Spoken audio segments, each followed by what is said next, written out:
இந்தோனேஷியால இருக்கிற ஃப்ளோரஸ் தீவில் ஒரு அதிசயம் இருக்கு. அதுதான் கெலிமுத்து எரிமலை. இங்க 3 ஏரிகள் இருக்கு. ஆனா இது சாதாரண ஏரிகள் இல்ல. ஒவ்வொரு ஏரியும் தனித்தனியா நிறம் மாறும். சில சமயம் நீலம், பச்சை, சிவப்பு, கருப்புன்னு விதவிதமான கலர்கள்ல இருக்கும். பார்க்கிறதுக்கே சூப்பரா இருக்குமா.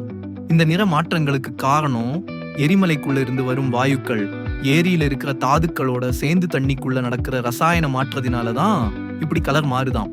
ஆனா உள்ளூர் மக்கள் இதுக்கு ஒரு கதை சொல்றாங்க. இறந்தவங்களோட ஆன்மாக்கள் இந்த எரிகள்ல தான் இருக்கிறதா நம்புறாங்க. எரிகளின் நிறம் மாறுவது ஆன்மாக்களோட மனநிலையை காட்டுதுன்னு சொல்றாங்க. இந்த எரிகளை ரொம்ப புனிதமா நினைக்கிறாங்க. இந்த எரிமலை கெலிமுத்து தேசிய பூங்காவின் ஒரு பகுதி. இயற்கையை விரும்புறவங்க கண்டிப்பா பார்க்க வேண்டிய ஒரு சொர்க்கம் என்றே சொல்லணும். கேலிமுது எரிமலைக்கு போனா கண்டிப்பா அந்த வண்ணமயமான எரிகளை சூரிய உதயத்துல பாருங்க. மறக்க முடியாத அனுபவமா இருக்கும்.